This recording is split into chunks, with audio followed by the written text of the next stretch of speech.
I was recently able to complete my first ever quilting project when I discovered that I can cut fabric using my Cricut machine.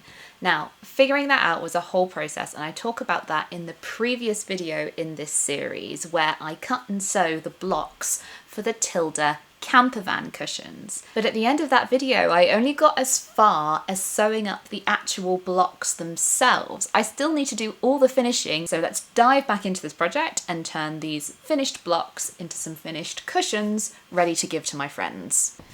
So, I have been into my floss stash. I don't have a lot of them here, but I found these two so I can at least make a start on this first one. I don't have any blue, and this is kind of the wrong colour for this mustard.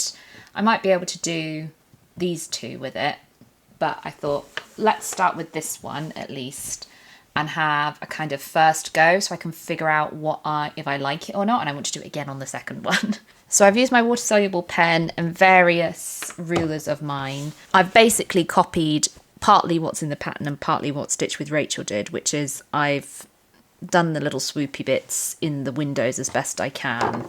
I've done an echo, which I now know that I knew that would happen. I've done a ECHO around the caravan, and I use my metric ruler for that, so that's a centimetre, and I just think, I don't know, I like that bit more space. It was getting a bit complicated and a bit close if I did it smaller than that. So what's like a centimetre is like just under half an inch, so I'm fine with that. I think it'll look fine, and I also think if the lines fade or whatever, I can sort of trust my instinct to stay in a centimetre, where I don't think I could with an inch. I've just put one circle in the wheels. I'm still unsure whether I want to do the buttons or not. I feel like the buttons will just dig into your back if you're sitting on it. So I might do the buttons on the button closure on the back, although I might just put a zip in. No, I think I'll do the buttons, but anyway. And then I copied what Stitch with Rachel did for this centre panel, which is where I followed this angle here, and I've done several diagonal lines. Again, I used my metric ruler, and I just used what looked good to my eye. So it's 4 centimetres, it turns out. They're 4 centimetres apart. And I think just having them that means that there's kind of no rhyme or reason to where they hit anywhere along here. It's not like they're always in the middle of the wheel or middle of the window. I don't know, it just was nicely random. And then I've just got a few lines through the centre and around the edges of the suitcases and stuff, and in this section, and that will hopefully make it look sort of like a panel on the side of a caravan, or like on the side of any vehicle, you kind of get the indentations of the panels. So I've got my selection of needles here. I need to get my wadding out and cut a bit. Now, I've never done this before, and I know people use safety pins, or they use curved safety pins, or they use a spray basting to sort of glue it together. I don't have any of those things. Well, I have safety pins. Maybe I'll just try and safety pin it. Ordinary safety pin. I think it will be fine. Let's give it a go and make a start. I laid the finished block on top of some cotton and bamboo quilt wadding, and smoothing it out as best as I could, I trimmed around it, leaving a healthy border of excess.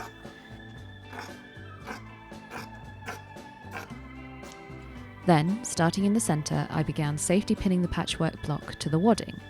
I wasn't using a lining or a backing fabric, as the pattern said it was optional, and given the price of quilting fabric, I chose to leave it off.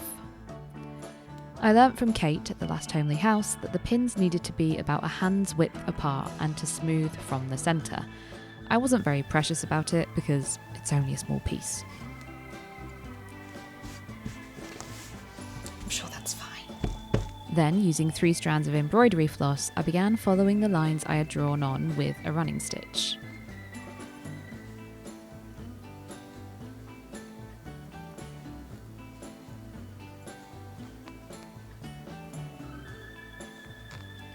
Am I doing it right? Am I quilting? Oh. Oh, that looks good. Pleased with that. Okay. How do you do this with a whole quilt though? Because I have to get my hand in there. I've seen people do it flat on the table. I haven't even got a backing on. Was I supposed to wax this thread? I don't get the feeling probably not. It just doesn't want to pull through very nicely, does it? I tried different techniques, keeping the piece flat on the table, bunching it up in my hand. I don't have a hoop, or I would have tried that too, but I wasn't a massive fan of working like this. In the end, I just did a mix of things. Probably a good idea anyway to prevent too much repetitive strain.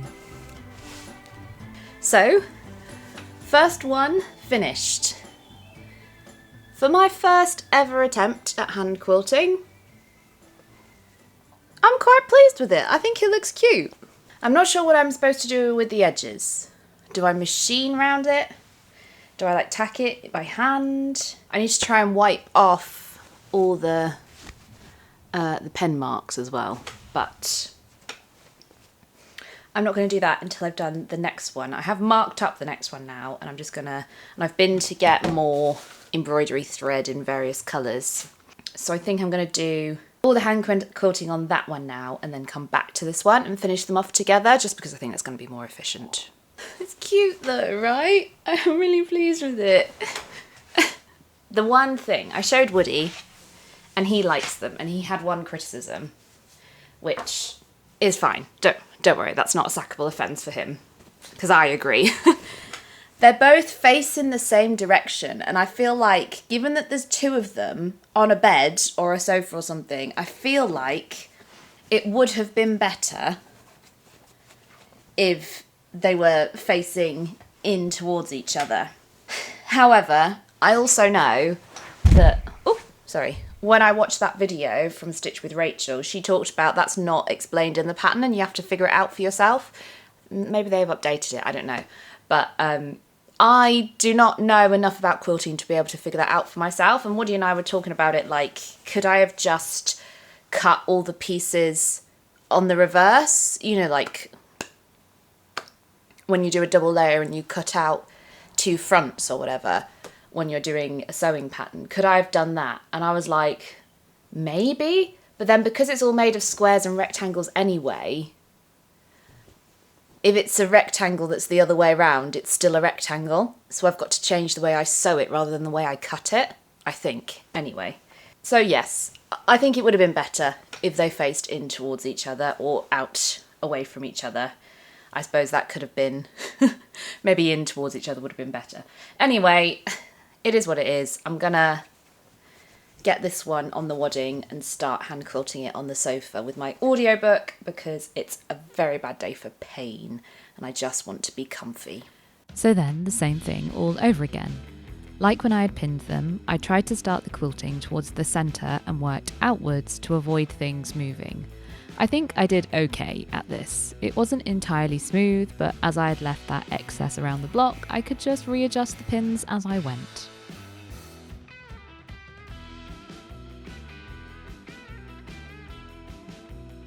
I am now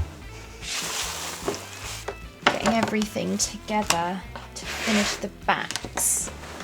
I've cut the bits of fabric that I need, not very accurately, but I'm going to come back to that. And I now have to cut the binding, which has to be 2.5 inches wide. 2.5 inches, 2.5 inches. That.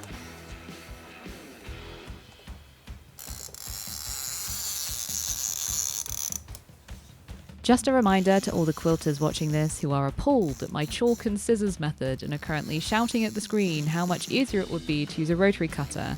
My disability prevents me from using one safely, so this is my only option currently. If you know of an alternative, ergonomic solution for someone who doesn't have the strength to apply continuous downward pressure, please let me know. Back again. So I have chopped up my binding quilters do bind things really weird. I'm sure there's a reason for it, but it's not obvious to me in my dressmaking brain. I have trimmed down all my excess now, so I think what I'm just going to do is do a lap around the outside to hold that in place. And then I've got to hem the backs and do buttons and buttonholes. Now, the only buttons I have are these very small clear plastic ones. So I think they're going to have to do.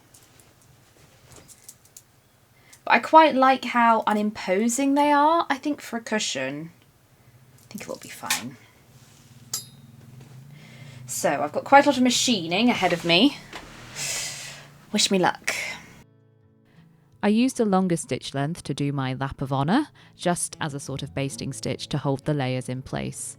I noticed at this point just how much dragging my machine foot was causing. A walking foot will definitely be needed for future quilting projects. I then hemmed the edges of the back pieces that would become the opening for the cushion covers. It was just a simple double fold hem. I did pin and press it in place because old habits die hard, I guess. The quilters might be eyeballing these things, but I am too much of a perfectionist. I used my buttonhole gauge to evenly space the 5 buttonholes that each pillow asked for and marked where the stitching needed to start using this water-soluble marker. I could then use my buttonhole foot and the automatic buttonhole setting on my Bernina to create beautifully identical buttonholes. The way this works is you do one buttonhole manually using that little red guide as reference for how long you want your buttonhole to be, and then the machine remembers how many stitches it did, so for the next ones you just have to line up the fabric and press go. Very satisfying. So we now have buttonholes, but before I try and attach these two together, I think I'm going to sew the buttons on and button it up so that... Do I want to put the buttons on or do I just want to tack it? Maybe I just tack it shut instead. It's possibly a better idea because the buttons might catch on things. Okay, change of plan. I'm going to tack it shut and then I'm going to assemble the whole thing. Probably going to stitch and then do binding, just because trying to sew through all those layers without a walking foot, yeah, sort of like a basting the layers together is probably a good idea. All right, hand basting it is. I carefully tacked the back opening shut and then went to match everything up ready to sew the back to the front, but... Okay, so I'm a little confused here. I haven't got the most room on the desk to show you this, but I've double checked all my measurements and the back of the pillow, much too big. Told me to cut 2 12-inch wide strips and then do a 2-inch hem, which I've done. So that means I've got 2 bits that are 10 inches each. Then to overlap them, this is 1 inch. So you would think the logic there, hang on, have I not overlapped them right? No, I have. Yeah, 10 inches.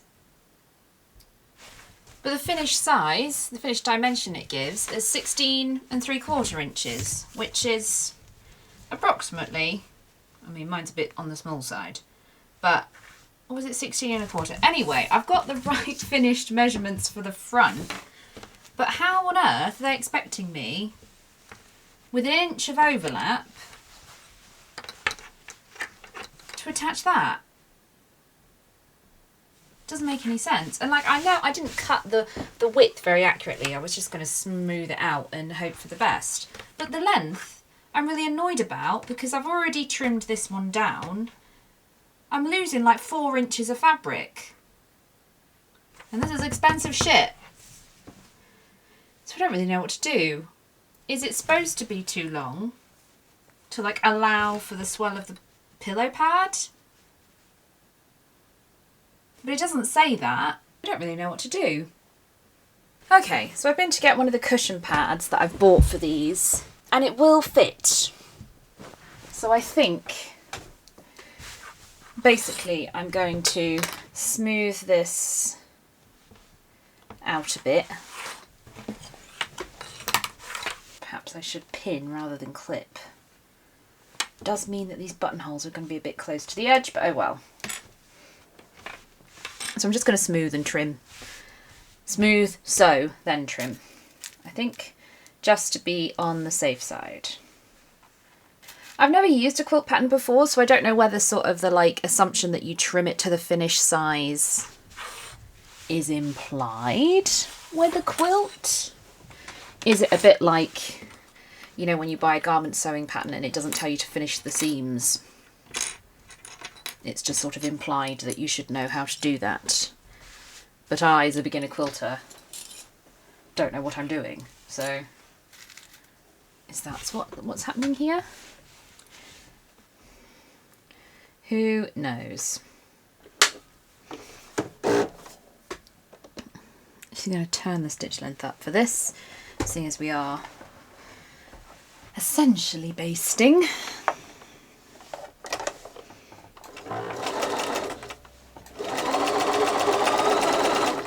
I was still struggling with quite a lot of dragging as I tacked these layers together. The little screwdriver came out again to help me. I could then move on to the binding. I attached the strips I needed together with a diagonal seam. I probably could have gotten away with doing end to end in the gingham and done a beautiful pattern match, but oh well. I then began my first attempt at binding. I stupidly abandoned everything I've ever been taught or done previously and tried to do it in the way I've seen quilters do it online. Only, I didn't actually look up a tutorial, I just tried to figure it out based on half-remembered things I'd seen before, ages ago. You can imagine how well that went. Hello, welcome back. Oh, whoops.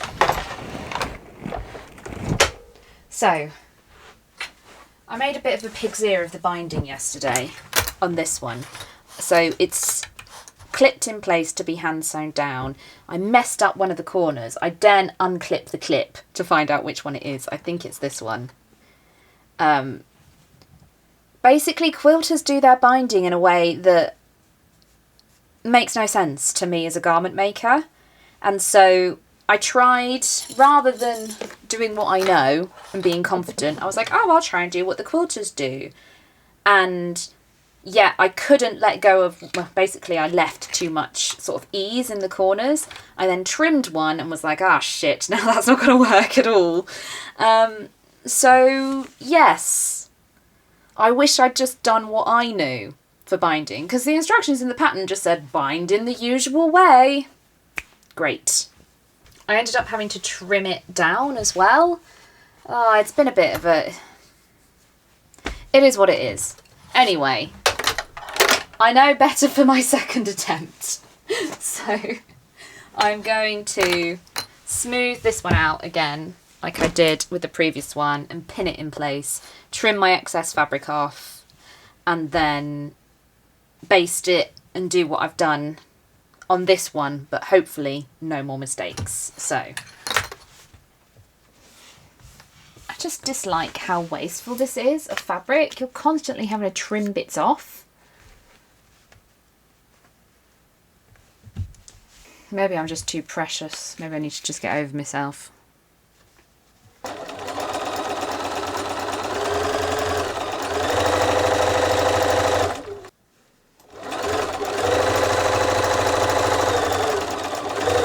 And so, the same thing again, joining my binding strips. As with everything else, the pattern had told me to cut more binding than I actually needed, so I only used 3 of the 4 pieces I had cut. I'm starting to understand why quilters end up with so much scrap.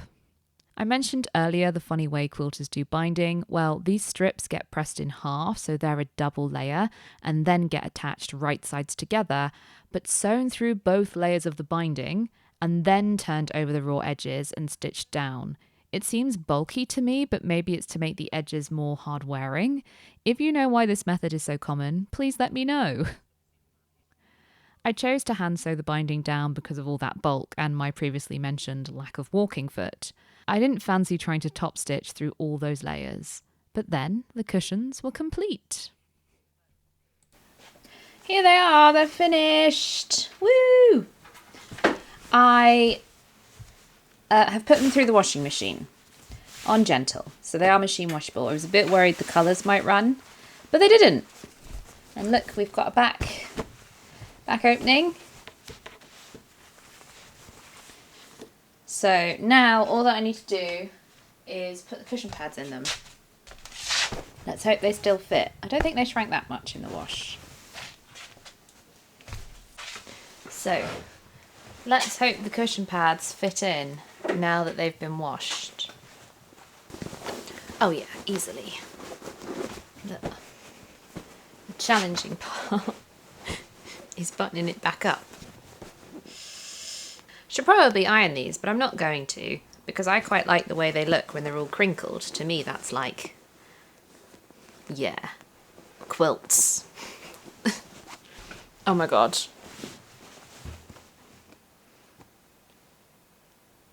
How cute is that? And the back.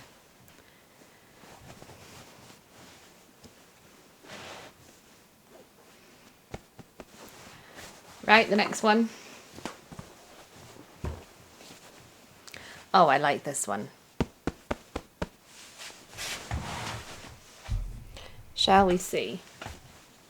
Can I get a shot with both of them?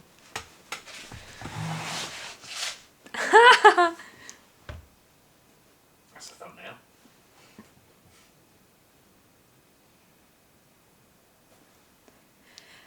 It's depressing, isn't it? Because if I do a thumbnail where I don't wear any makeup, the video gets fewer likes, fewer clicks. You mean there's sexism involved? They only want me for my looks, dear. Not just me then. Do you know what? For my first quilting project, I'm really pleased with how they've turned out. I really am. There are lots of things that didn't go exactly to plan. Of course there is.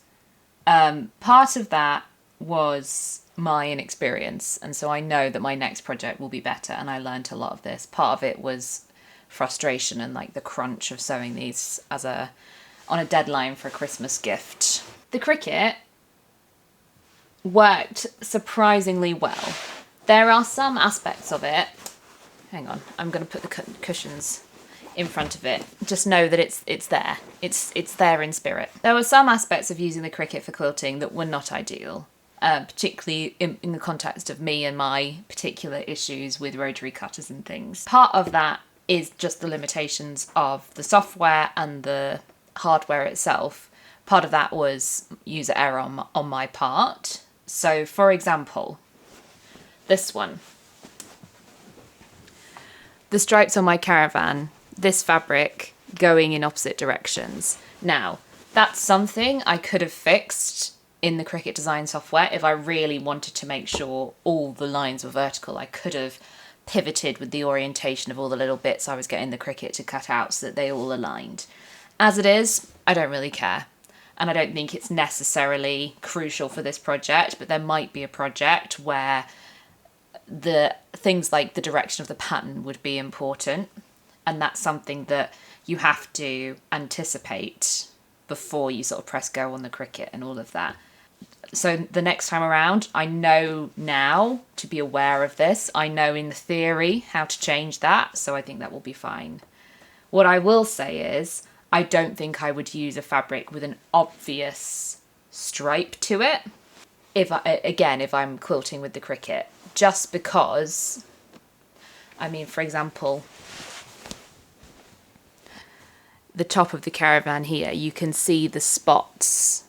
They're not really very straight. And essentially the issue with the Cricut is it doesn't know anything about the fabric's rate of grain. And so unless you meticulously load the fabric and stick the fabric onto the mat so that it is bang on grain, if you've got anything with a very obvious directional pattern or like long straight lines or long straight pieces that need to be cut, it's just almost impossible to get it to be really precise. So that's something I might change in the future. If I would like to make another version of this, I wouldn't choose fabrics for these long sections that I know are going to have a really obvious direction to them, or that need to be really truly cut on the grain. I could have done a better job of it than I did. I think part of my naivety, if you like, or my ignorance when it came to quilting was I got all these pre-cut lengths of fabric from the fabric store, and in my local quilt shop they're really particular about cutting things on the straight of grain, and there are a couple of them that I ordered from online that they obviously had not been that particular about it, and I'd sort of just assumed that they would be cut straight, and they ended up not being, and then I didn't want to waste the fabric and all of that. So I think I could mitigate some of that. So, like, for example, when the stripes are woven in and you can see on both sides, I could have cut with scissors and trued up a line and made it more even than it ended up being. But it also comes down to the printing sometimes, like the spots printed on. I have no idea whether they are accurately printed completely straight for the whole length of the fabric, because I only ordered this much. Do you know what I mean?